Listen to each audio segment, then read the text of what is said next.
Yes, sir. Yes, sir. So, कल तक हमने क्या क्या कंप्लीट कर दिया था? आज तक हमने करा था वेक्टर्स को कार्टेशियन फॉर्म में कंप्लीट कर दिया था. Yes, sir. Addition and subtraction. Yes, sir. Addition and subtraction of vector in Cartesian form. अब देखिए जरा रिप्रेजेंटेशन ऑफ इट.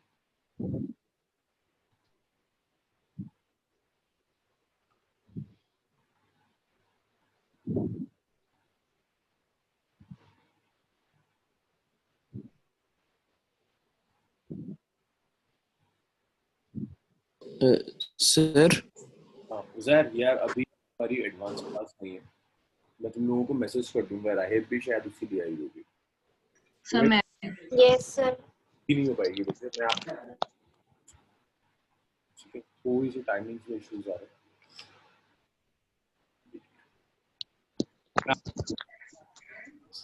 सर तो वहाँ आज है नहीं वो क्लास. आज शायद नहीं हो पाएगी. Okay sir.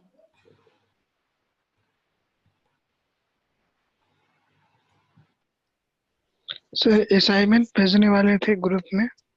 जी हाँ यार, वो असाइनमेंट मिले नहीं. मैंने आपको जो चीजें कराई थी उसके अलावा कुछ उस टाइप में है नहीं. आज जो मैं कराऊंगा उसके बाद मेरे पास क्वेश्चंस बहुत होंगे तो मैं भेज पाऊंगा. तो वो उन्हीं क्वेश्चंस का रिपीटेशन हो जाता है जो मैंने आपको कराया. कार्टेशियन फॉर्म में ना बहुत ज्यादा ऑप्शंस नहीं होते. सो दो तरह के फॉर्म्स हैं वेक्टर्स को रिप्रेजेंट करने की. एक कार्टेशियन फॉर्म. कार्टेशियन फॉर्म मुझे कौन बताएगा? कार्टेशियन फॉर्म इल्मा बताएगी. इल्मा, तुम कल क्लास छोड़ के चली गई नहीं बीच में? सर वो कनेक्शन वीक हो गया था. कार्टेशियन फॉर्म करा था? नहीं. क्या था बताओ जरा. कार्टेशियन फॉर्म क्या था?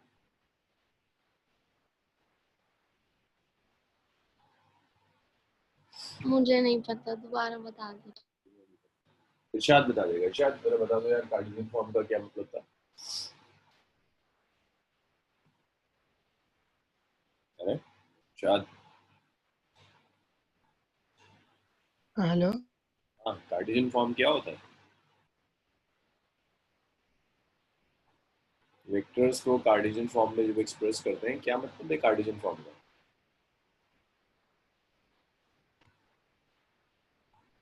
इरशाद भी नहीं बताएगा. अजलान तुम बताओ क्या मतलब है वेक्टर कार्टेशियन फॉर्म में गिवन है? करी तो करी यार कार्टेशियन फॉर्म. सर डायरेक्शंस पता चल जाती है और वेक्टर यूनिवर्सल वेक्टर कहते हैं उन्हें. ये वाली फॉर्म है ना. A1 I cap, A2 J cap, A3 K cap. ये जो फॉर्म होगी इस फॉर्म को कार्टेशियन फॉर्म कहते हैं. जब भी आपको I cap, J cap, K cap given है वेक्टर्स में, इस गिवन फॉर्म को आप कार्टेशियन फॉर्म कहोगे.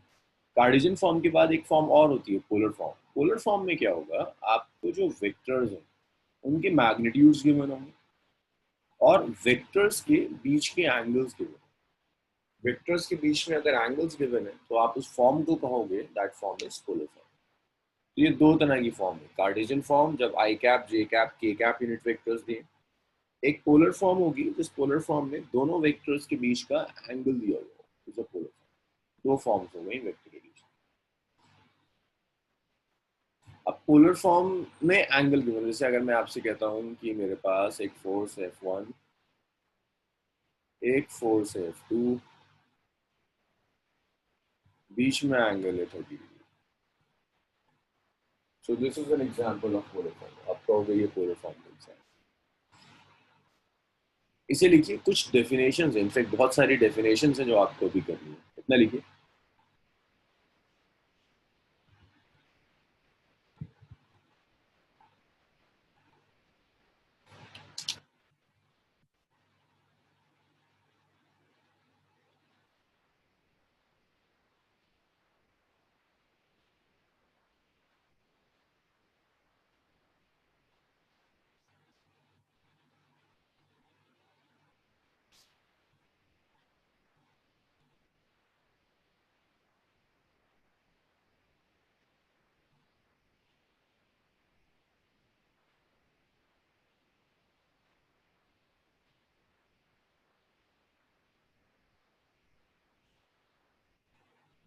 से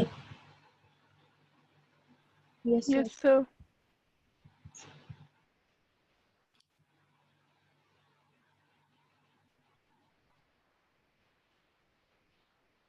इसमें कुछ डेफिनेशंस हैं, जैसे पहली डेफिनेशन आती है, ये इंपॉर्टेंट डेफिनेशन है कुछ।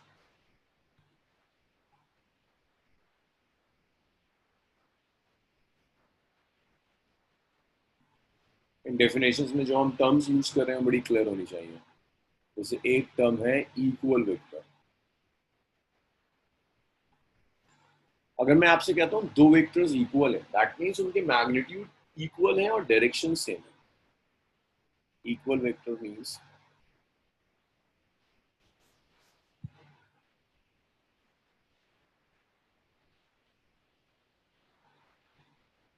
vectors having equal magnitude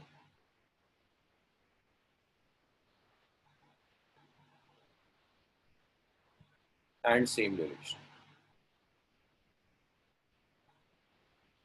तो अगर मैग्नीट्यूड इक्वल है और डायरेक्शन सेम है तो आप कहेंगे कि vectors equal vectors. Vector A is equal to vector, जैसे अगर मैं आपसे कहता हूँ एक फोर्स है F1 2 न्यूटन ड्यू ईस्ट, तो ऐसी बात है इसकी इक्वल जो फोर्स होगी उसका मैग्नीट्यूड भी सेम होगा, उसका डायरेक्शन भी सेम होगा, इसे आप इक्वल वेक्टर्स कहते हैं। और अगर आप ज्योमेट्रिकली शो करेंगे this is vector A and this is vector B, direction same है, एरो सेम डायरेक्शन में जाएंगे, ये इक्वल वेक्टर। इक्वल वेक्टर्स के बाद नेगेटिव वेक्टर्स आते हैं। जैसे कल मैंने वेक्टर्स में नेगेटिव साइन का मतलब समझाया था, किसी को याद है कि नेगेटिव साइन का एग्जैक्ट क्या मतलब होता है वेक्टर्स में? सर अपोजिट डायरेक्शन डायरेक्शन में। जाएगा। नेगेटिव अगर मैं कह रहा हूँ एक वेक्टर दूसरे वेक्टर का नेगेटिव है, that means vectors having equal magnitude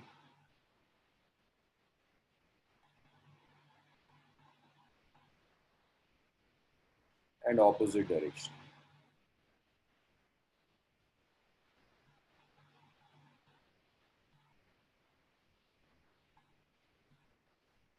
अगर दो वेक्टर्स हैं उनमें मैग्नीट्यूड इक्वल है बट डायरेक्शन ऑपोजिट है, इसे हम नेगेटिव वेक्टर कहेंगे। So vector A is equal to minus of vector.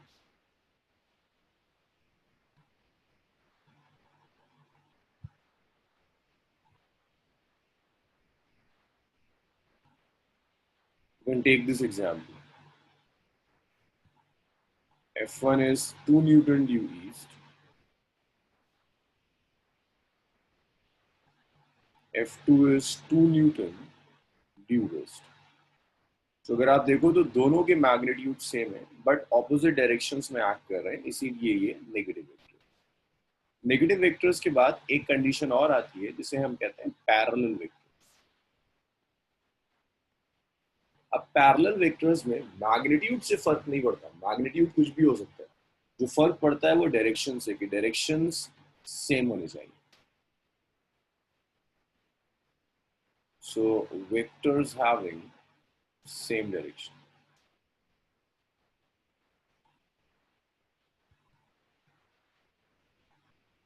So this is vector A, this is vector B।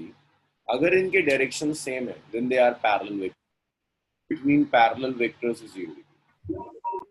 Direction same है, पैरेलल वेक्टर्स हैं, इनके बीच में जो एंगल होगा that angle is 0 degree. Sir ji तो सर इक्वल वेक्टर्स भी parallel हो सकता है? हाँ, अब तो मैं दो स्टेटमेंट्स लिख रहा हूँ, ठीक है फिलहाल मुझे बताना है इन दोनों में से कौन सा स्टेटमेंट सही है। All parallel vectors are equal,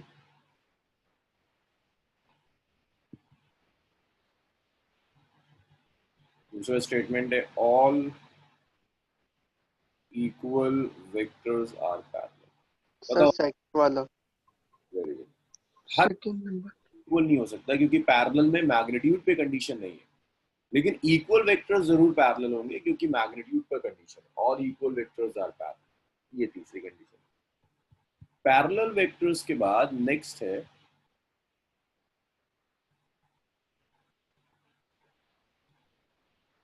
anti parallel. देखो कोई तुमसे डेफिनेशन पूछेगा नहीं, लेकिन जब हम डेरिवेशंस करेंगे, कुछ न्यूमेरिकल्स करेंगे, तो हो सकता है आप कहीं ये टर्म्स पढ़ लें, तो आपको मतलब पता होना चाहिए। Anti parallel means vectors acting in opposite direction.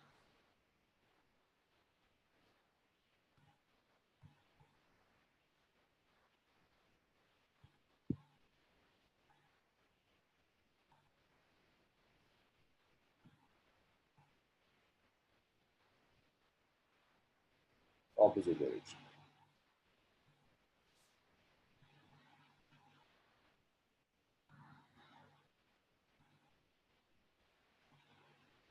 तो अगर ये ऑपोजिट डायरेक्शन में एक्ट करेंगे तो आप कहोगे ये वेक्टर्स एंटी पैरेलल।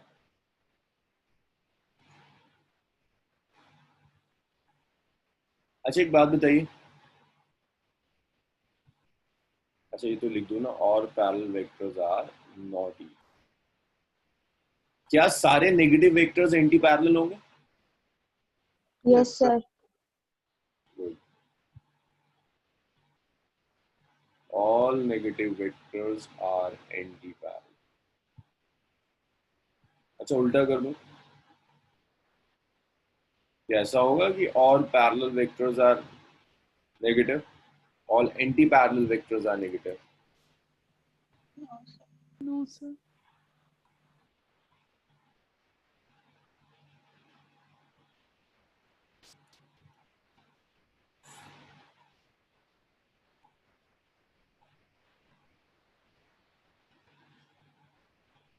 चलो इतना लिख डालो, फिर एक दो डेफिनेशन और। आपसे देखो 11th में ना कोई डेफिनेशन पूछता नहीं है, कोई नहीं पूछेगा what is parallel vectors, but at least इतनी चीजें आपको पता होनी चाहिए, कहीं बुक पढ़ते पढ़ते ये टर्म आ गई तो आपको पता होगी इसका एग्जैक्ट मीनिंग।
ये लिखा आप लोगों ने, रब कर दूं सब? Yes, sir.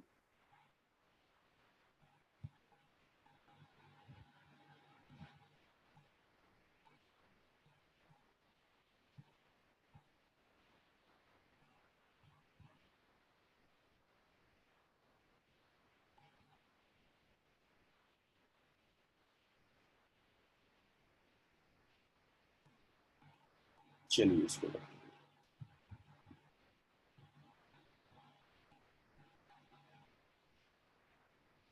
इसके बाद एक और डेफिनेशन आती है, वो डेफिनेशन है कोइनिशियल वेक्टर।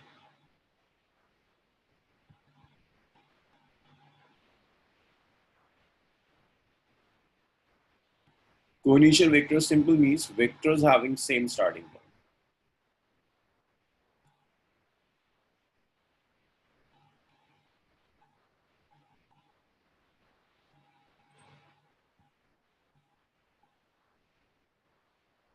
अगर दो वेक्टर्स आप ऐसे ड्रॉ करते हैं कि उनके स्टार्टिंग पॉइंट सेम है, तो आप उन्हें कहोगे दे आर कोइनिशियल।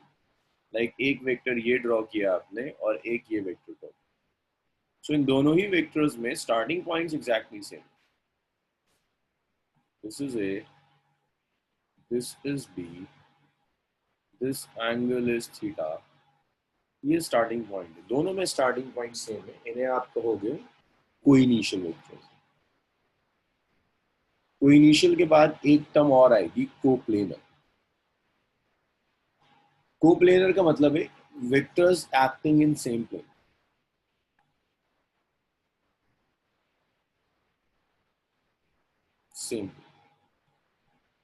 सेम प्लेन का मतलब हुआ जैसे मेरा व्हाइट बोर्ड है, इस स्क्रीन पर मैं जितने भी वेक्टर्स ड्रॉ कर दूं ये सारे वेक्टर्स एक ही प्लेन में आ रहे हैं, तो उन्हें मैं कहूंगा all these vectors are coplanar. आप कॉपी में ड्रॉ कर रहे हैं, एक प्लेन है आपकी कॉपी का, उसमें जितने भी वेक्टर्स आप ड्रॉ कर दीजिए सारे के सारे कोप्लेनर।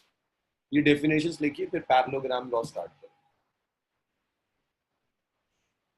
इसमें कहीं कोई डाउट है किसी डेफिनेशन में तो बताइए।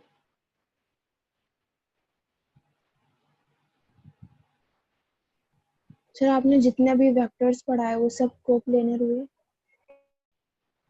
वो सब पैरेलल, एंटी पैरेलल, हाँ, equal vectors, yes.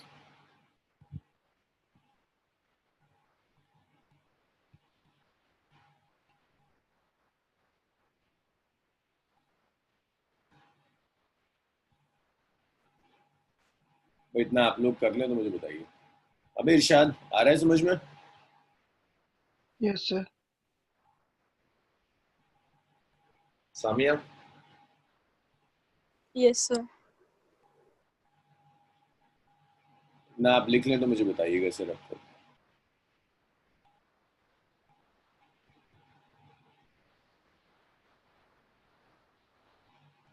Done sir.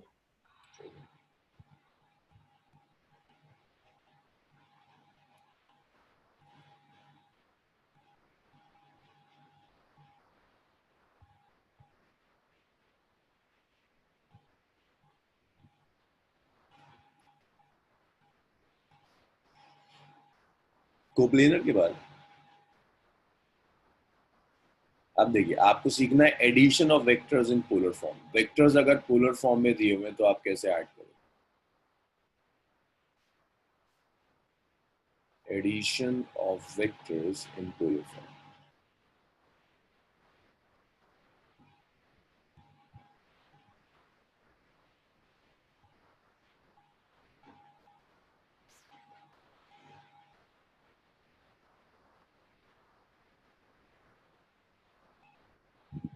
तीन लॉज यूज करेंगे।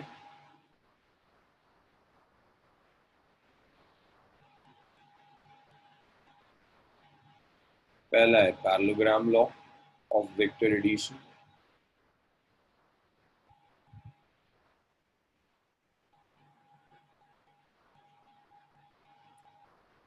दूसरा triangle law of vector addition.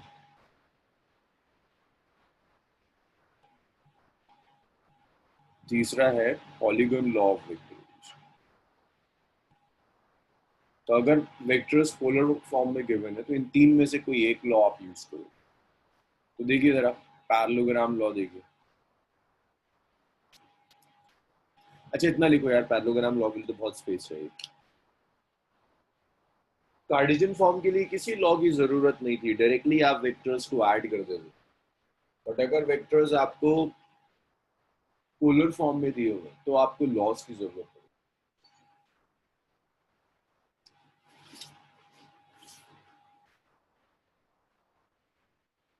Done sir.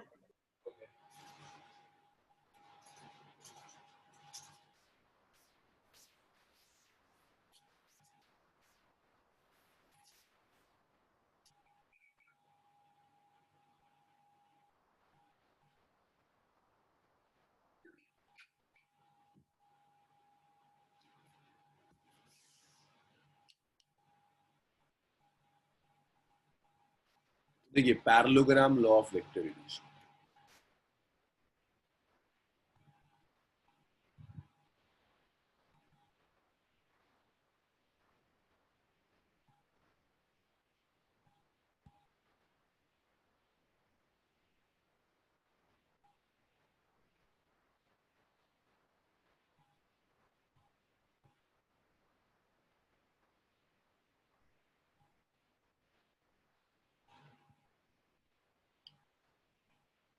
इसमें देखिए parallelogram law of vector addition में आपको दो वेक्टर्स दिए, मान लीजिए ऐसे आपको दो वेक्टर्स दिए।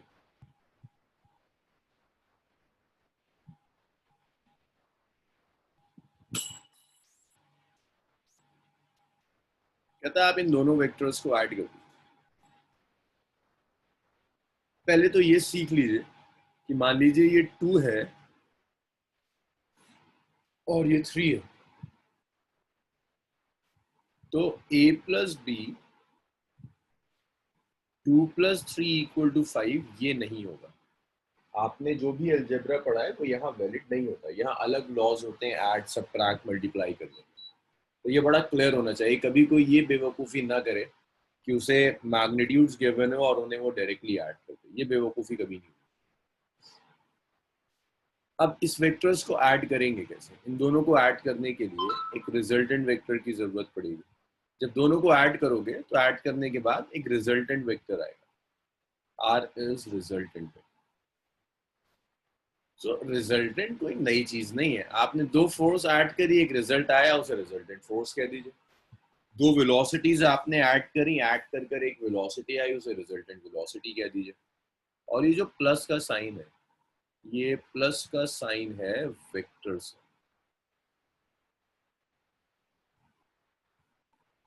ये प्लस का साइन वेक्टर से मिलेगा।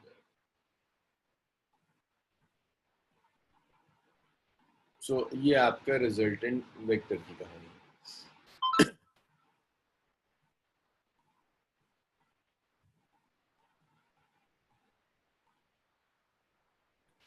अब पैरेललोग्राम लॉ सॉल्व करने के लिए कुछ स्टेप्स हैं। आपको ये रिजल्टेंट वेक्टर चाहिए। इस रिजल्टेंट वेक्टर को कैलकुलेट करने के लिए अच्छा पहले ये देख लो conditions to use parallelogram law. आप पैरेललोग्राम लॉ यूज कब कर सकते हैं?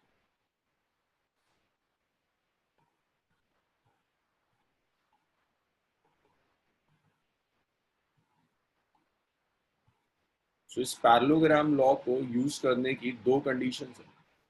पहली कंडीशन ये है कि आप जिन दो वेक्टर्स को ऐड कर रहे हैं they should be कोइनिशियल।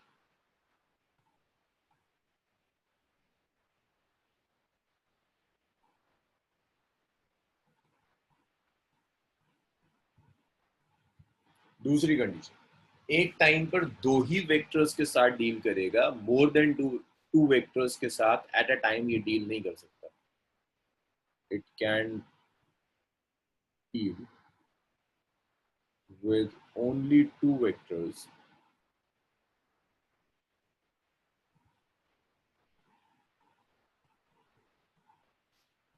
at a time।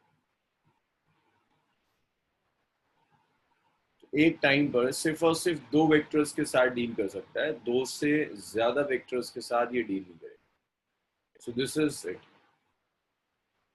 Conditions to use parallelogram law कि वेक्टर्स कोइनिशियल होने चाहिए। कोइनिशियल समझाया था कि स्टार्टिंग पॉइंट सेम होगा, दो वेक्टर्स के साथ डील करेगा। तीन वेक्टर्स हैं तो एक साथ आप पैरेललोग्राम लॉ के साथ ऐड नहीं कर सकते। आप ये कर सकते हैं कि पहले दो ऐड करें, फिर जो रिजल्ट आए उसके साथ तीसरा ऐड करें, बट तीनों एक साथ नहीं ऐड। इतना लिखिए।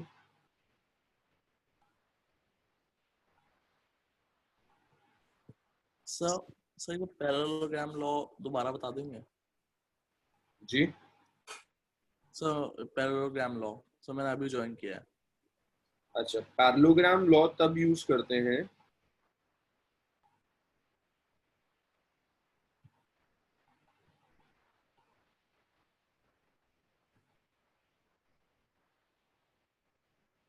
एक सेकंड।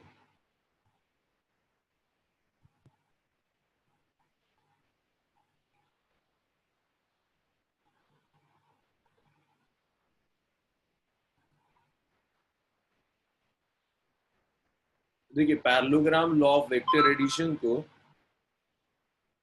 यूज करने के लिए दो कंडीशंस हैं।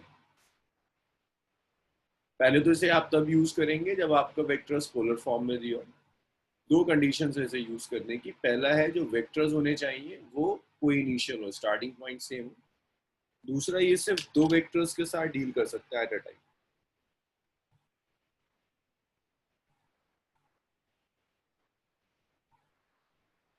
सिर्फ दो वेक्टर्स के साथ डील कर सकता है, दो से ज्यादा वेक्टर्स के साथ डील नहीं कर पाएगा।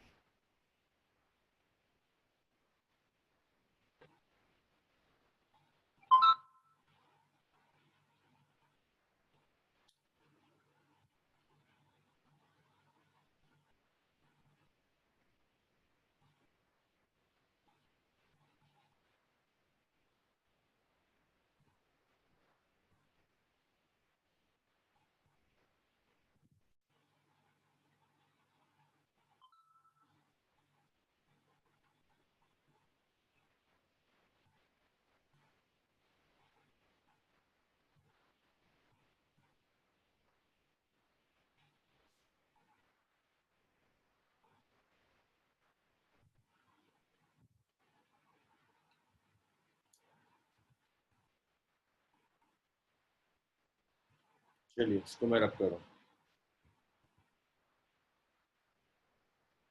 अब ये जो आपका रिजल्टेंट है ना a plus B,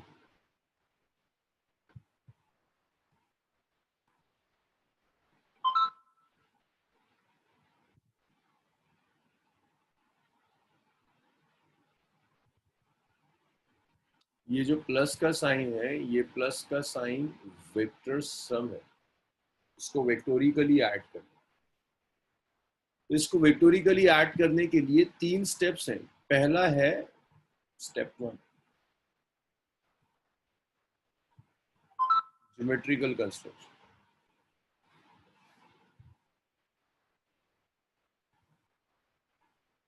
geometrical construction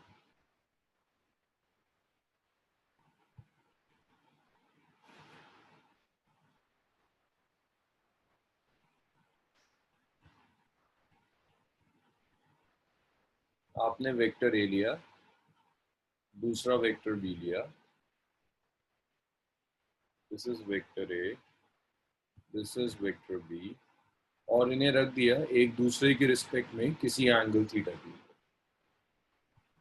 अब आप क्या करोगे, इन वेक्टर्स को रिप्रेजेंट करोगे by the sides of a parallelogram.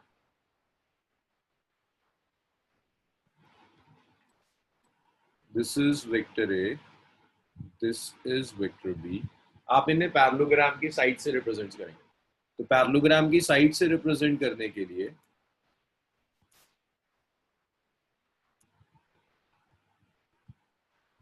आपने यहां एक पैरेललोग्राम बनाया, और इस पैरेललोग्राम का जो भी डायगोनल आएगा, ये डायगोनल आपको रिजल्टेंट वेक्टर आ देगा। ये डायगोनल आपको बताएगा कि ये रिजल्टेंट वेक्टर आ है। सो इस वेक्टर सम को सॉल्व करने के लिए पहला काम होता है, आप वेक्टर्स जो भी गिवन है उनके पैरेलल साइड्स लीजिए, पैरेललोग्राम कंप्लीट कीजिए। डायगोनल ऑफ पैरेललोग्राम आपको बताएगा कि आपका रिजल्टेंट वेक्टर क्या है। ये पहला स्टेप है ज्योमेट्रिकल कंस्ट्रक्शन। तो यहीं इसकी डेफिनेशन लिख देते हैं, parallelogram law.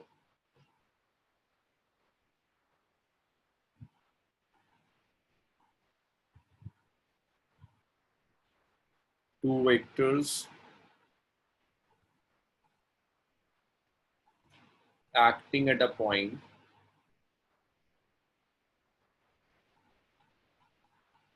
can be represented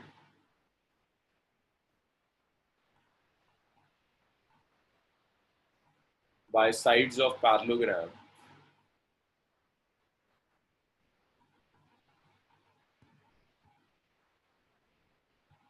from same origin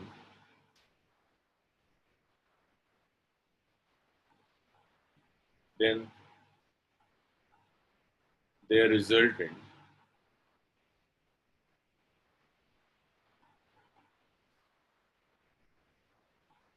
can be represented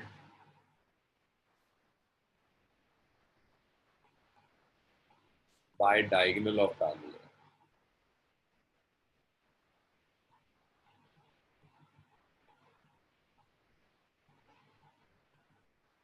from same origin।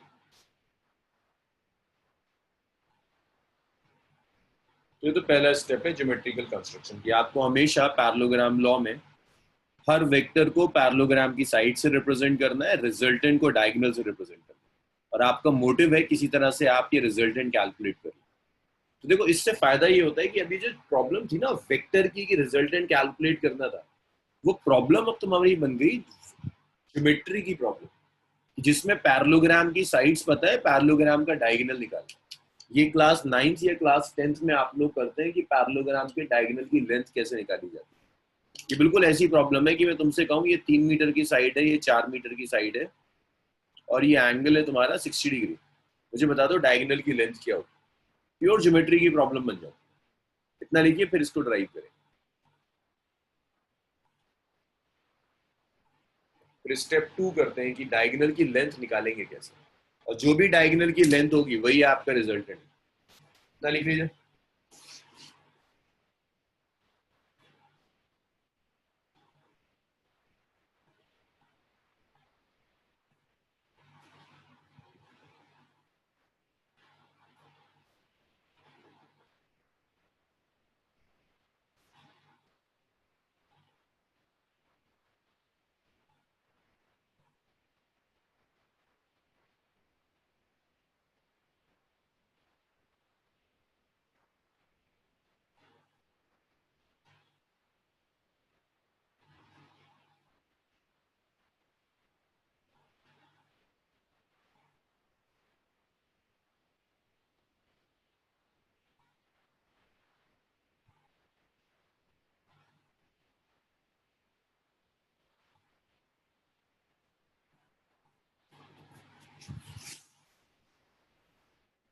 ये लिख लिया, रब कर दूं?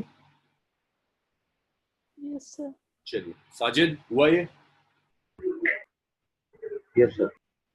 चलो इसे मैं रब कर रहा हूँ। इसके बाद स्टेप 2 देखिए।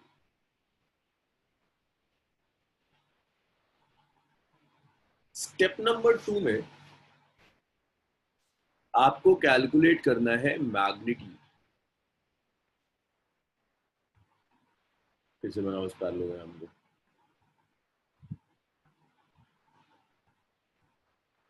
मैग्नीट्यूड का मतलब है पैरेललोग्राम की डायगोनल की लेंथ निकालनी। मैग्नीट्यूड कैलकुलेट करने का मतलब है the length of the diagonal of parallelogram. Irshad, क्या मतलब है मैग्नीट्यूड ऑफ वेक्टर रिजल्टेंट का? यहाँ इरशाद, अगर मैं आपसे कह रहा हूँ रिजल्टेंट का मैग्नीट्यूड निकालिए, इसका क्या मतलब है ज्योमेट्रिकली? किसका मैग्नीट्यूड? रिजल्टेंट का मैग्नीट्यूड। सो रिजल्टेंट का मैग्नीट्यूड तो मतलब पैरेललोग्राम का वो जो डायगोनल है वो निकालना है।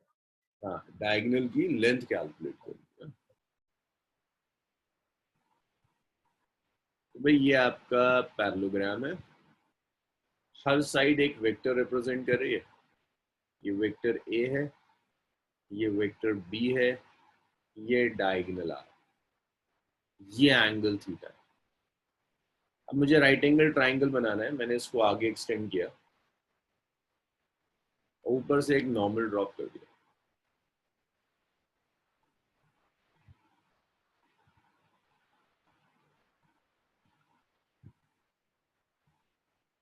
तो ये एक नॉर्मल ड्रॉप कर दिया, इसको कुछ नाम दे दीजिए, इसका नाम एन हो गया।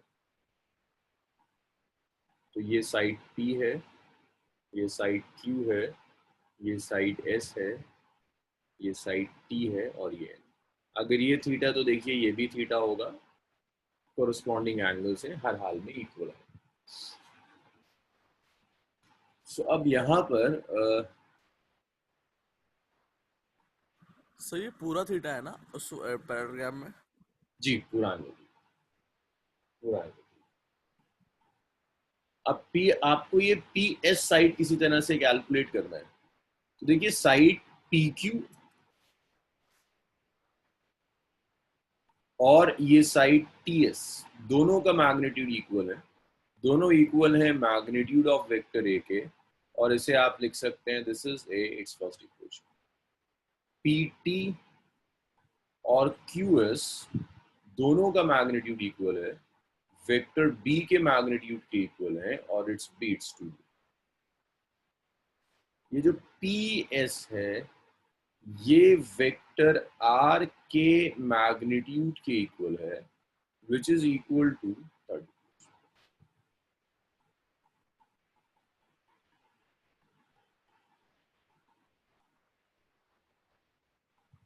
अभी जो ट्राइंगल QNS है,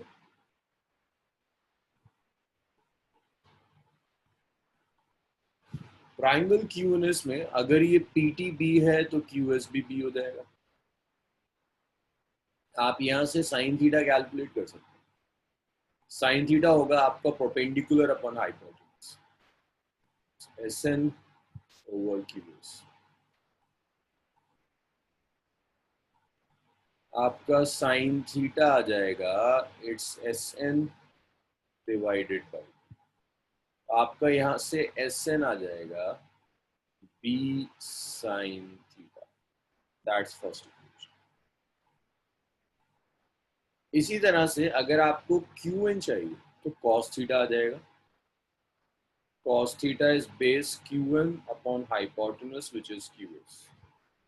cos थीटा आ जाएगा it's QN, QS is B, so QN आ गया B cos theta. That's equation number. यहाँ बताओ क्लियर? इतना इन साइड्स की जरूरत थी तो पहले ही कैलकुलेट करके रखो। तो सर यहाँ पे आपने सिर्फ साइन और कॉस से ही क्यों निकाला है? मतलब रेशियो तो और भी होते हैं ना? रीजन ये है ना, QNS यहाँ पर मुझे QS गिवन है। इस राइट एंगल ट्राइंगल में QS क्या है? हाइपोटेन्यूज है। Yes sir. QS हाइपोटेन्यूज है। मुझे SN चाहिए परपेंडिकुलर। अगर हाइपोटेनस गिवन है और परपेंडिकुलर चाहिए तो एक ही रेशियो काम आता है which is sin theta. Fine fine. इसी तरह से बेस चाहिए, हाइपोटेनस गिवन है, cos थीटा ही काम है। Yes sir. Equation number 5 clear है सबका? Ajlan, Ilma, Yes, sir. Yes, sir. Sir तो नीचे वाले में तो हम tan भी लगा सकते थे। हाँ tan लगा सकते थे, बात वही होगी। अब इरशाद हुआ ये?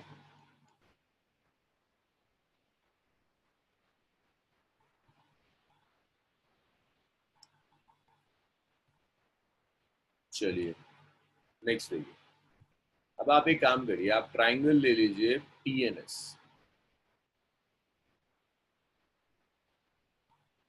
ट्राइंगल PNS में parallelogram law apply, Pythagoras theorem apply कर दीजिए। 90 डिग्री है, राइट एंगल ट्राइंगल। जब आप पाइथागोरस अप्लाई करोगे ये हो जाएगा PS square is PN square plus SN square. PN को आप लिख सकते हैं इट्स PQ प्लस QN का whole square plus SN square. So PS is R square is it's A plus B cos theta का whole square plus B sin theta whole square.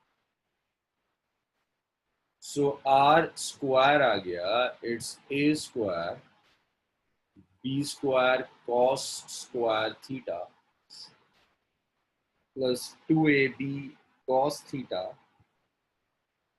Plus B square sin square. B square cos square theta, B square sine square theta. आप B square common ले सकते हैं। R square आ गया A square plus B square. आप इसे लिख सकते हो cos square theta plus sine square theta plus 2AB cos theta. तो cos square theta plus sine square theta को आप 1 कर दीजिए, तो ये आ गया A square plus B square plus 2AB cos. तो ये रिजल्टेंट का मैग्नीट्यूड आ गया, it's root over A square plus B square plus 2AB cos theta. तो कुछ इस तरह से आप रिजल्टेंट का मैग्नीट्यूड कैलकुलेट कर सकते हैं अगर आपको वेक्टर्स का मैग्नीट्यूड गिवन है और एंगल गिवन। तो आपसे न्यूमेरिकल्स में ऐड करने के लिए आप इसे यूज करेंगे। डेरिवेशन तो आपको बार बार जरूरत नहीं है, लेकिन अगर ऐड करना है दो वेक्टर्स को, एंगल गिवन है, तो आप इसे यूज करेंगे। ये बताइए क्लियर है सबका? इल्मा, Yes, sir. सामिया समझ में आ रहा है? Yes, sir. शाइस्ता हो गया?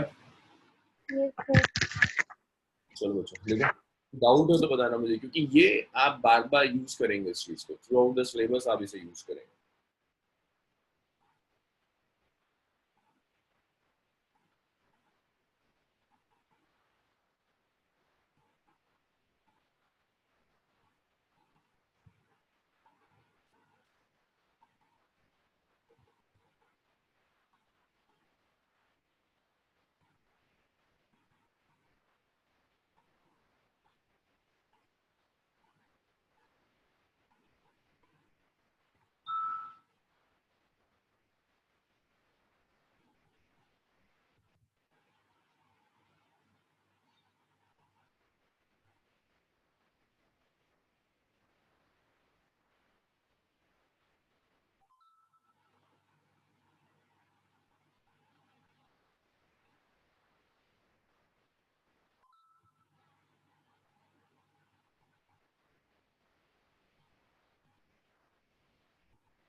चलो गुड। रब कर दूं सब, लिख लिया आप लोगों ने तो? बस एक। Yes sir.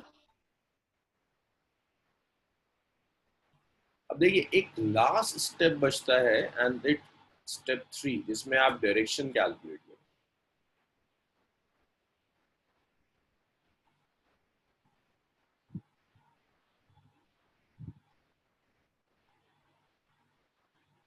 स्टेप 3 है जिसमें आप डायरेक्शन कैलकुलेट करो। तो ये देखो डायरेक्शन कैसे पता लगेगा। ए का डायरेक्शन, अच्छा यहाँ सुनो जरा सा, एग्जाम्पल तुम्हें बताएगा कि डायरेक्शन एंगल के थ्रू कैसे दिया जाता है। ये ईस्ट है, ये वेस्ट है, ये नॉर्थ है, ये साउथ है। अगर मैं कहता हूँ एक बॉडी पर फोर्स एक्ट कर रही है ईस्ट से 60 डिग्री पर, ईस्ट से 60 डिग्री पर बॉडी पर फोर्स एक्ट कर जाती है, तो आपको फोर्स का डायरेक्शन पता चल गया। आप ईस्ट जानते हैं, कोई आपसे कहता है ईस्ट से नॉर्थ की तरफ 60 डिग्री पर फोर्स एक्ट कर रही है, दैट मीन्स आपको फोर्स का डायरेक्शन मिल जाएगा। तो ये कुछ मेथड है डायरेक्शन ऑफ फोर्स डिसाइड कर, direction of resultant vector decide करने का। यहाँ देखो वेक्टर ए और वेक्टर बी दोनों के डायरेक्शंस गिवन है। अगर आपको ये पता चल जाए कि ये रिजल्टेंट वेक्टर ए के साथ कितना एंगल बना रहा है, एक बार ये एंगल पता चला, दैट मीन्स आपको डायरेक्शन मिल गया। तो डायरेक्शन के लिए आपको इस बीटा की जरूरत पड़ेगी। This angle beta give direction of result. तो आपके रिजल्टेंट वेक्टर का जो डायरेक्शन होगा वो डायरेक्शन आपको ये बीटा बताता है, बीटा रिजल्टेंट का डायरेक्शन देगा। तो बीटा कैलकुलेट करने का मेथड देखिए। अब इसी ट्राइंगल PNS से हम बीटा निकाल सकते हैं। PNS में tan बीटा क्या होगा इल्मा? PNS में tan बीटा कितना आएगा?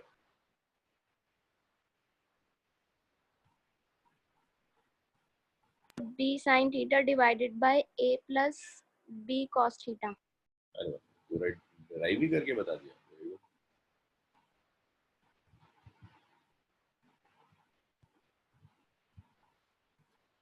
तो ये आ जाएगा perpendicular upon base, this is SN divided by PN. SN PN is PQ plus QN.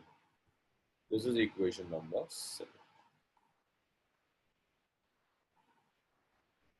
तो आप ये कर सकते हैं कि SN PQ और QN सारी वैल्यूज आप सब्स्टिट्यूट कर दीजिए। SN PQ QN जब आप सब्स्टिट्यूट करोगे, आप 1 से तो PQ लेंगे, 4 से SN लेंगे, 5 से QN लेंगे, इन सबको उठाकर आप 7 में रखें। तो SN हमने डिराइव करा था, अगर आप पीछे पलट के देखो it's P sin theta. PQ था A और QN था B cos थीटा। तो आपको यहां से tan बीटा मिल गया, B sin theta by A plus B cos theta. आपको चाहिए एंगल बीटा, तो आप बीटा को सिंपल ऐसे लिख दिया करो, beta is tan inverse B sin theta by A plus B cos theta. अच्छा जो बीटा है मैंने किसके साथ लिया है याद रखिएगा, with respect to vector A लिया है। ये बहुत मैटर करता है आपने किसके साथ बीटा लिया होगा। तो बीटा हमने लिया है with respect to vector A, ये आपको डायरेक्शन देगा। सर एक बार tan बीटा से बता दीजिए दोबारा। हाँ देखो tan बीटा हम राइट एंगल ट्राइंगल PNS से निकालेंगे। तो अगर आप राइट एंगल ट्राइंगल PNS ले रहे हो then your tan beta is perpendicular upon base, right? Yes sir. Perpendicular कितना हो जाएगा SN, SN base is PN PQ plus PN। Plus SN देखो लास्ट, अगर देखो हमने अभी लास्ट सेक्शन में इक्वेशन नंबर 4 या 5 में SN निकाला था, B sin थीटा है। Yes sir. और जो PQ है वो इक्वेशन नंबर 1, और ये जो QN है, QN भी शायद 4 या 5 में से किसी में था, B cos थीटा। जस्ट उनकी वैल्यूज रख। उसके बाद बीटा ले लिया which is tan inverse B sin theta by A plus B cos theta.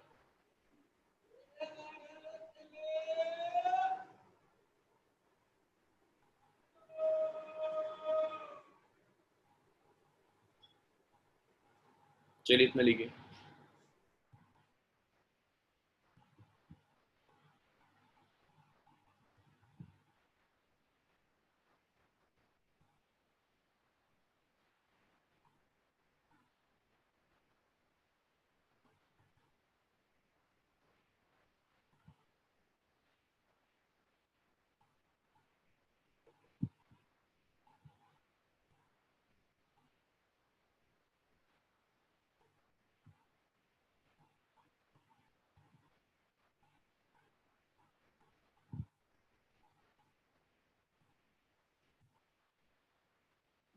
So done.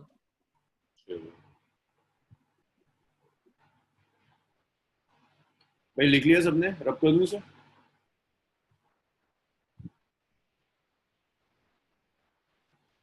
भाई तुम लोग बताओगे नहीं तो मुझे कैसे यस सर। अब ये देखो, इनवर्स में कुछ लोग परेशान होते हैं। इनवर्स इनवर्स ट्रिग्नोमेट्रिक फंक्शंस है, बहुत डिटेल नहीं पढ़नी, बस आपको रिप्रेजेंटेशन में आप यूज करते हैं। मान लीजिए tan बीटा 1 है। अजलान बीटा कितना होगा यार? सर 1/10। अरे ओ 1/10 नहीं, अगर tan बीटा 1 है, एंगल क्या होता है बीटा? कब 1 आता है tan में? 5/4। Sir, 45 degree. 45 डिग्री।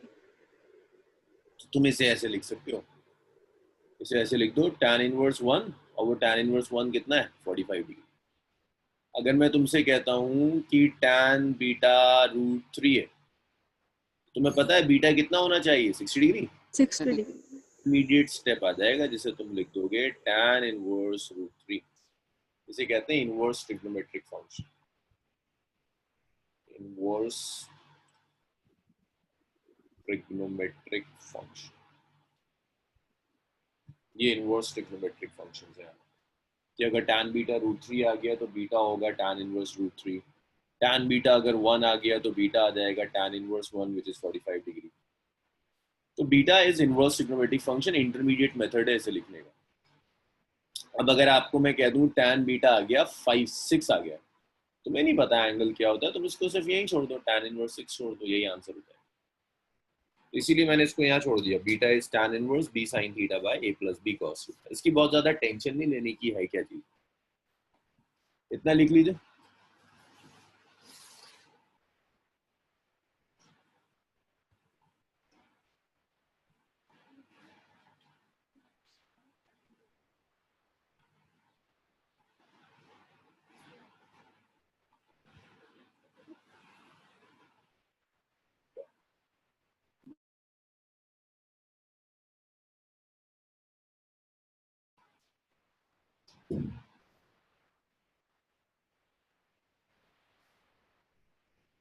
अभी लिख लिया हो तो बताइए, इसको रब करते हैं।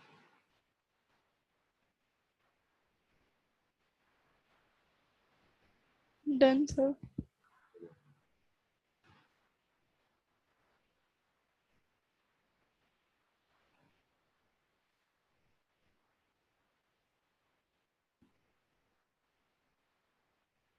चलिए अब एक दो न्यूमेरिकल करते हैं, एक मैं सॉल्व करता हूँ, फॉर्मूला बेस्ड है। नहीं, पहले आप ट्राई करो जरा, मैं कर दूंगा तो फिर आप रट लोगे, मजा नहीं आएगा। सिंपल फॉर्मूला बेस्ड दे रहा हूँ मैं आपको,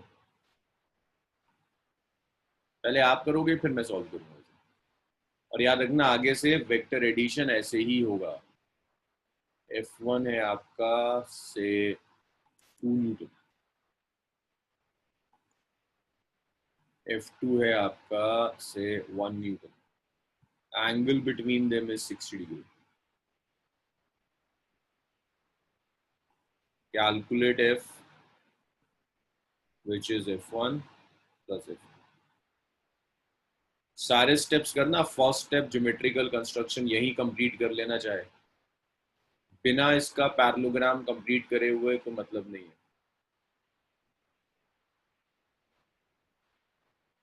3 मिनट है आपके पास, करिए इसे सॉल्व, फाइनल आंसर लिखिए चैट रूम में।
Sir, under root 7.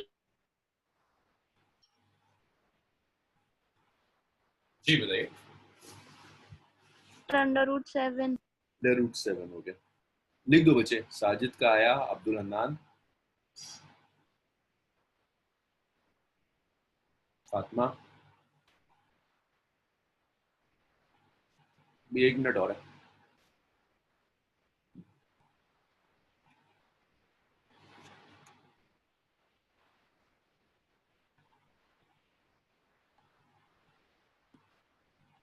किसी ने भी ना डायरेक्शन कैलकुलेट नहीं किया।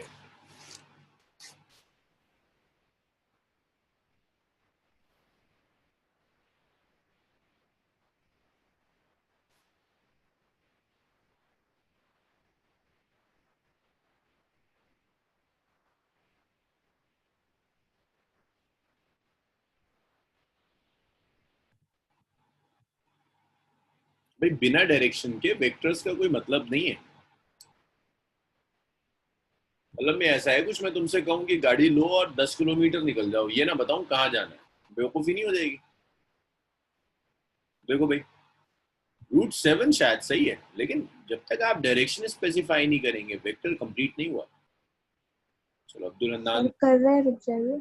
करो। चलो मैं फर्स्ट स्टेप तो हो गया, ज्योमेट्रिकल कंस्ट्रक्शन, ये बीटा आएगा। स्टेप 2, मैग्नीट्यूड चाहिए। सो मैग्नीट्यूड में मैं ये लिख देता हूँ कि फोर्स का मैग्नीट्यूड होगा it's root over F1 square, F2 square, 2F1 F2 cos 60।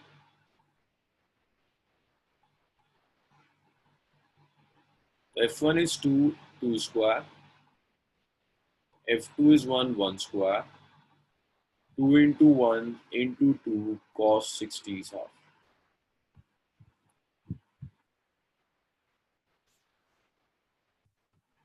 It's root over 7 newton. ये फोर्स का मैग्नीट्यूड है, √7 न्यूटन। डायरेक्शन के लिए देखिए आपको ये बीटा चाहिए। टैन बीटा कैलकुलेट करने के लिए थर्ड स्टेप है डायरेक्शन। चलो किस किस का डायरेक्शन आया? फातिमा ने कैलकुलेट कर लिया, साजिद ने कैलकुलेट करा है, अब्दुल हन्नान का आ गया, हमदा का आ गया।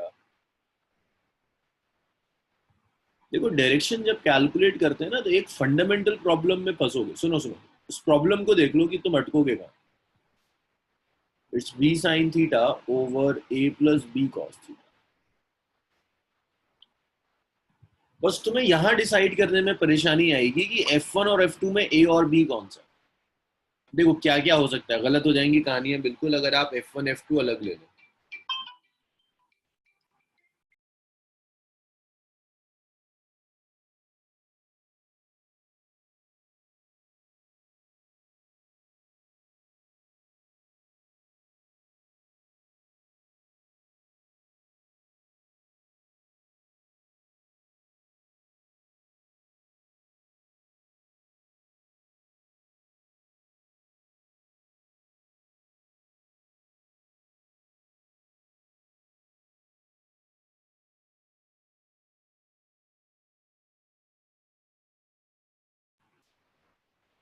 सो देखिए ए और बी आपको डिसाइड करना है। ए और बी डिसाइड करने के लिए आसान तरीका है, बीटा आपने जिसकी रिस्पेक्ट में भी लिया हुआ है, जिसकी रिस्पेक्ट में भी आप बीटा ले रहे हो उसे ए कह दो। बीटा आप F1 की रिस्पेक्ट में ले रहे हो, F1 को ए कह दो।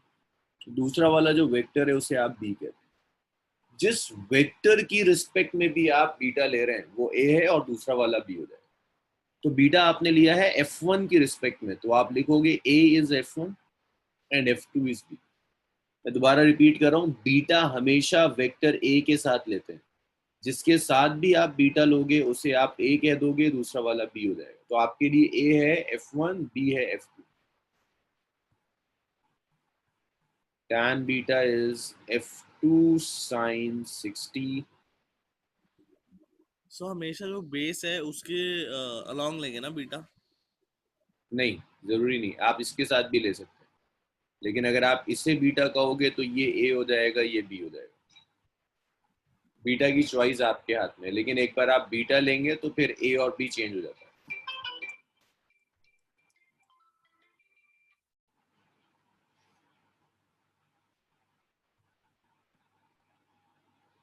अगर आप कहते हैं कि ये बीटा है तो ये ए हो जाएगा और ये बी हो जाएगा।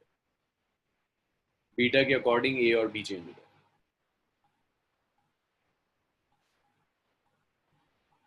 भाई ये बीटा की चॉइस समझ में आ रही सबको?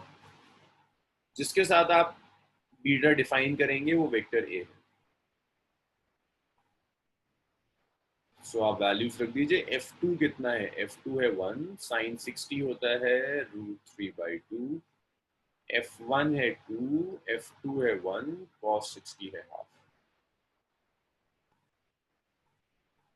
सो ये tan बीटा आ गया √3/2, 2 + 1/2। tan बीटा आ गया √3/2 by 5/2। 2 से 2 कैंसिल हो गया। tan बीटा आ गया √3/5। तुम बीटा को लिख सकते हो tan इनवर्स √3/5। तो देखो फाइनल आंसर ऐसे लिखेंगे कि आपकी जो फोर्स है इसका मैग्नीट्यूड है √7 newton at tan inverse √3/5 with respect to तो tan इनवर्स √3/5 एंगल पर with respect to force F1 F1।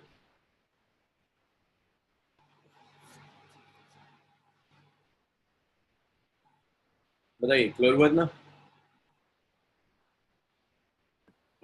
Sir हम फोर्स भी दिखाएंगे इसके साथ। मतलब बीटा आपने कैलकुलेट कर दिया ना। फाइनल किसी को कैसे बताओगे? ऐसे तो बताओगे भाई फोर्स है √7 न्यूटन की है, F1 के साथ कुछ इतने एंगल पर जाएगी, तो पूरा लिखना होगा। अब देखने वाले को समझ में आ जाएगा कि अच्छा फाइनल फोर्स है कितनी, इतना मैग्नीट्यूड है, F1 के साथ इतने एंगल पर जा रही है, तो डिसाइड कर पाएगा कि फोर्स एक्ट कहाँ करेगा।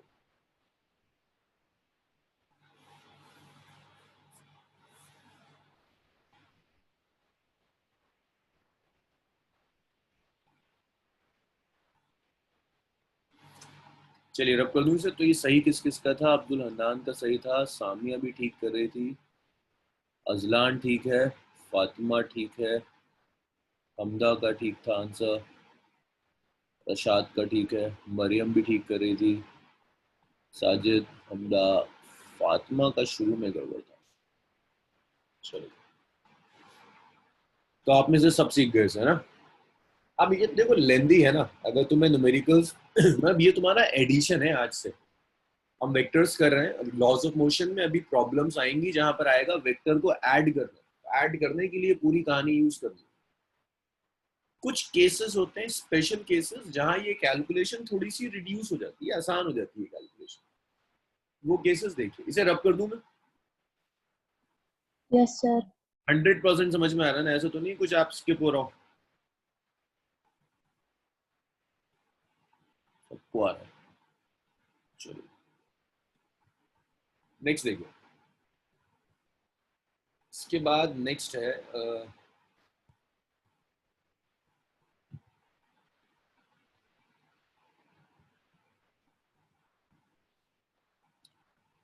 कुछ स्पेशल केसेस करते हैं।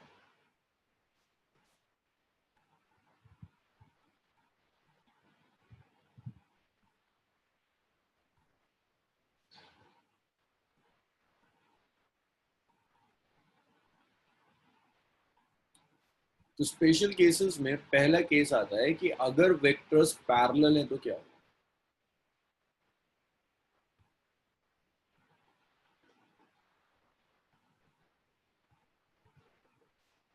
सो अगर वेक्टर्स पैरेलल हैं that means vectors are acting along same direction. दोनों वेक्टर्स के बीच में जो एंगल होगा वो एंगल 0 डिग्री। अब देखो कितना आसान हो जाएगा वेक्टर्स को ऐड करना। Vector r is vector a plus vector b r हो जाएगा root over A square plus B square plus twice of a b cos 0. Cos 0 is 1. So r is root over a square plus b square plus 2ab. Sajid ये कोई whole square दिख रहा है यार? ये जो ब्रैकेट, ये रूट के अंदर जो क्वांटिटी है, इसी का whole square Sajid? Sir a plus b.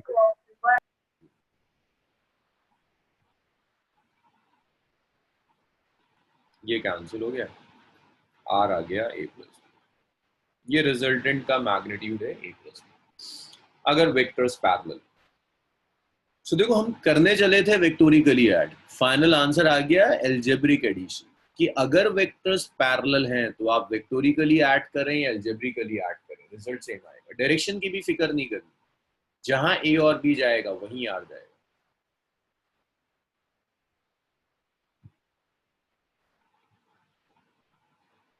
Direction of vector r is same as that of vector a and vector b. तो r exactly वहीं जाएगा जहां वेक्टर a और वेक्टर b एक्ट करें। एग्जाम्पल देखिए, जैसे अगर मैं आपसे कहूं कि एक फोर्स F1 है 2 न्यूटन ईस्ट की तरफ, F2 है 3 न्यूटन ईस्ट की तरफ, मैं आपसे कहता हूं मुझे नेट फोर्स बताइए F1 प्लस F2। देखो आइडियली करना क्या चाहिए, पैरेललोग्राम लॉ लगाना चाहिए, लेकिन पूरा पैरेललोग्राम लगाने के बाद आंसर यही आएगा कि एल्जेब्रिकली ऐड कर दो, तो टाइम बचाओ, क्या जरूरत है पैरेललोग्राम लॉ लगाने की, डायरेक्टली कर दो 5, तो नेट फोर्स आ गई 5 न्यूटन। अब आपकी जो नेट फोर्स है इसका डायरेक्शन क्या है, ईस्ट, तो आप ऐसे लिखोगे your net force is 5 Newton. ये नेट फोर्स का डायरेक्शन हो जाएगा कि 5 न्यूटन की फोर्स है, बट कहाँ एक्ट कर रही है, it's acting towards east. This is true if vectors are पैरेलल। इफ वेक्टर्स आर एंटी पैरेलल,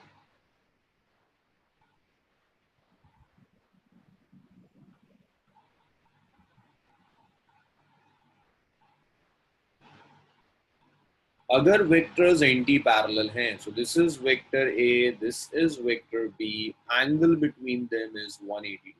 अच्छा एक चीज और देख लो इसमें,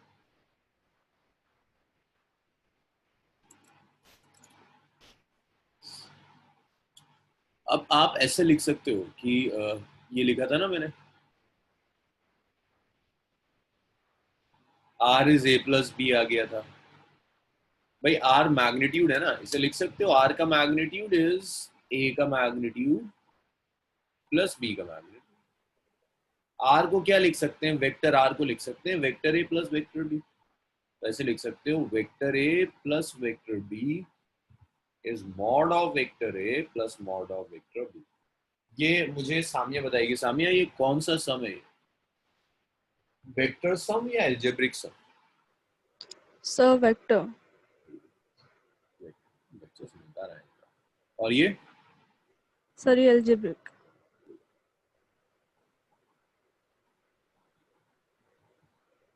सही आ गया।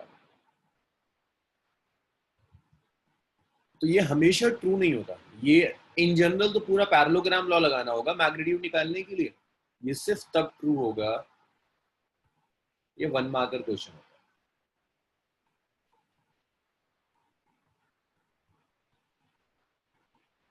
चलिए लिखिए,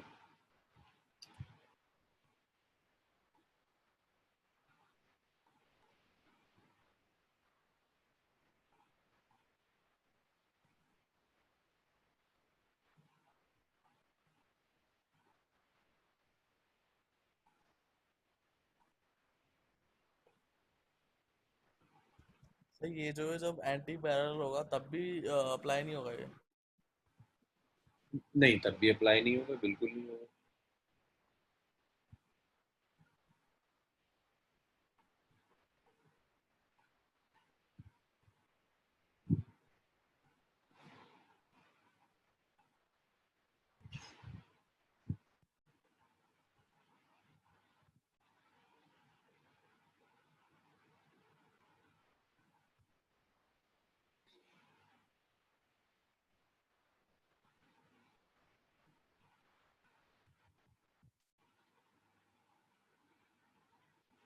भाई हुआ इतना, रब कर दूं इसे, फिर एक एंटी पैरेलल वाला केस और देखते हैं। Yes, sir. चलिए भाई।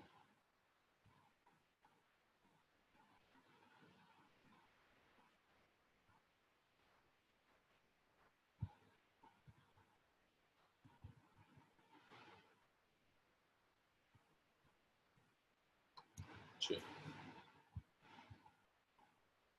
केस 2।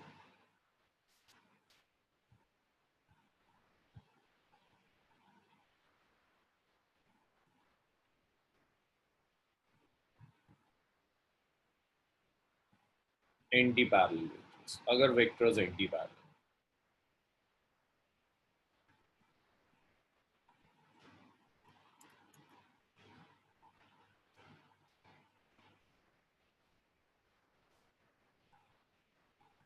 वेक्टर इधर एक्ट कर रहा है, वेक्टर बी इधर एक्ट कर रहा है। एंगल हमने डिस्कस किया था, anti parallel means 180।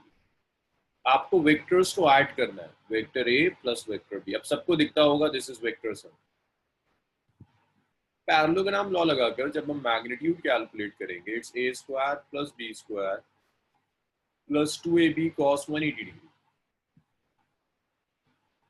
It's a square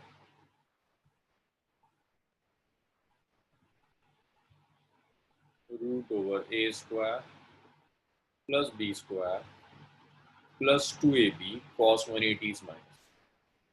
So r is root over a minus b square. So your r is a minus b. ये मैग्नीट्यूड है रिजल्टेंट का, which is a minus b. और resultant वहीं act करेगा जहां greater vector act कर रहा है, वेक्टर ए की डायरेक्शन में रिजल्टेंट एक्ट कर रहा है। This is anti parallel vectors. और डायरेक्शन जो होगा, डायरेक्शन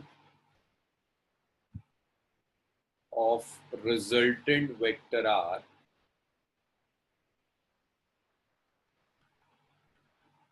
is same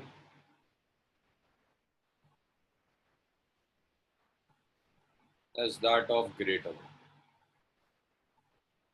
जिस वेक्टर का भी मैग्नीट्यूड ज्यादा होगा उसकी डायरेक्शन में रिजल्टेंट वेक्टर आर एक्ट करेगा। एग्जाम्पल देख लीजिए, this is F1 2 Newton, this is F2 5 Newton. F2 is greater than F1। मुझे बताओगे नेट फोर्स क्या होगी? 3 Newton. मैं कह तो रहा हूँ आपसे कि वेक्टोरिकली ऐड कीजिए, लेकिन एक्चुअल में होगा क्या, सबट्रैक्ट हो जाएगा। तो सर F2 3 हो minus जाएगा। F1 माइनस F2 मत करना, स्मॉलर माइनस ग्रेटर नहीं होगा, ग्रेटर माइनस स्मॉलर। 5 माइनस 2 आ गया, नेट फोर्स आ गई 3 न्यूटन। शाइस्ता, डायरेक्शन क्या होगा इसका, रिजल्टेंट फोर्स का?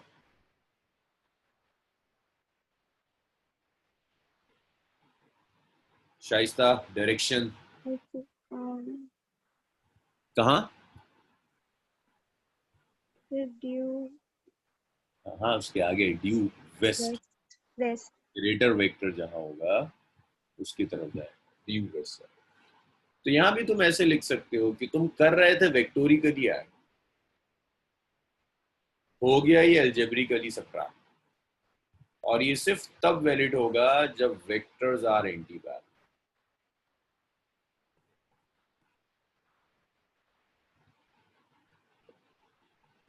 तो आगे से जहां भी वेक्टर्स ऑपोजिट डायरेक्शन में एक्ट करेंगे ना, वहां हम पैरेललोग्राम लॉ पूरा ना यूज कर बट डायरेक्टली सबट्रैक्ट कर दें।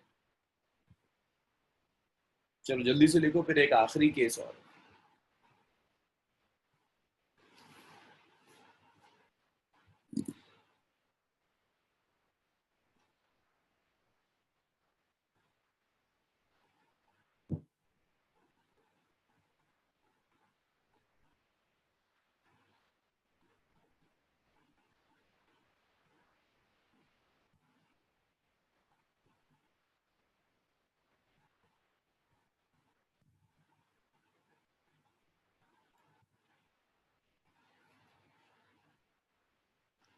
तो लिखा है इतना, रब करूं इसे? No sir.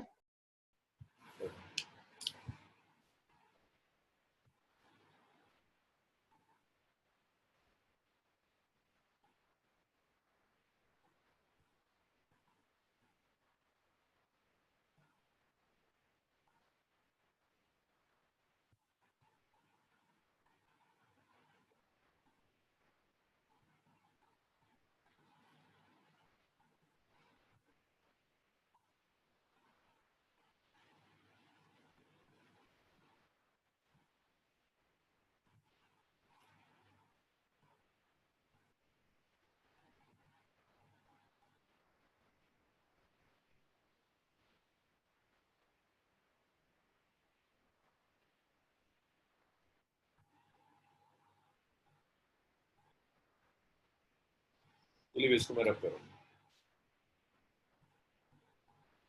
लास्ट केस है केस 3। अगर वेक्टर्स परपेंडिकुलर,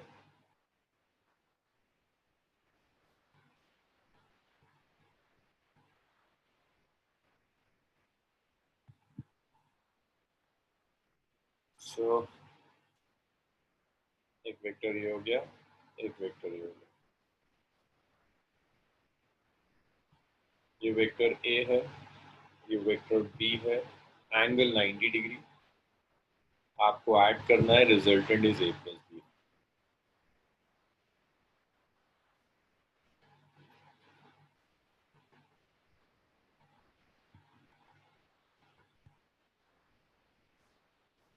ये रिजल्टेंट वेक्टर है।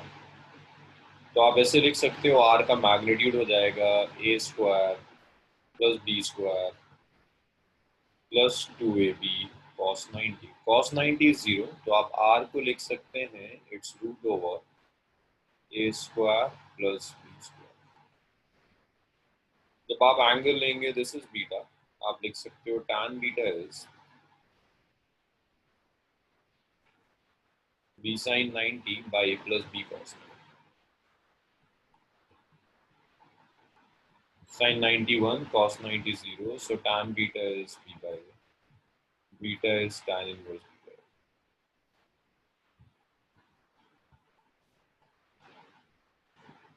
थोड़ा सा स्टेप रिड्यूस हो जाते हैं कि आप डायरेक्टली याद रख लो a square plus B square है, tan बीटा डायरेक्टली आप b by a कर दो अगर perpendicular vectors. So that was about parallelogram law of vector addition. एक चीज और याद रखना कि जब पैरेलल वाला केस था ना, उसमें रिजल्टेंट का मैग्नीट्यूड मैक्सिमम था, और जब एंटी पैरेलल वाला केस था तो रिजल्टेंट मैम मैग्नीट्यूड मिनिमम था। कभी कभी पैरेलल एंटी पैरेलल ना देकर सिर्फ ये कह देता है कि मैक्सिमम या मिनिमम रिजल्ट, उसका भी जरा ख्याल रखिए। इतना लिखिए, फिर हम आगे बढ़ते।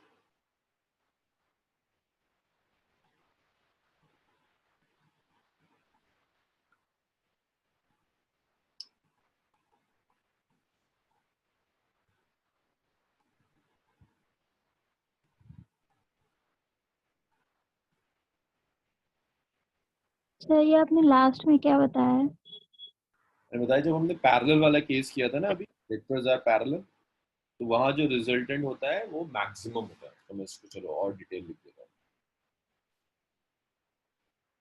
जब वेक्टर्स पैरेलल हैं तो रिजल्टेंट मैक्सिमम होगा, जब वेक्टर्स एंटी पैरेलल होंगे तो resultant minimum. So resultant is maximum for parallel vectors and resultant is minimum for anti-parallel।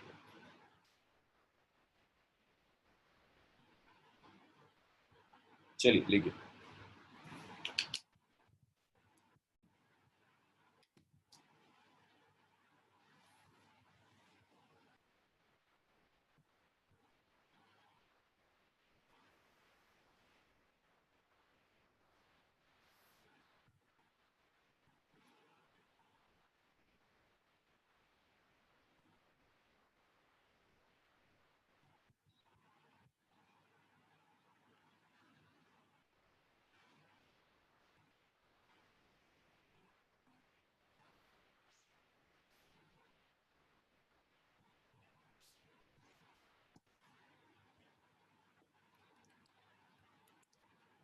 चलिए आज इसको यहीं छोड़ेंगे।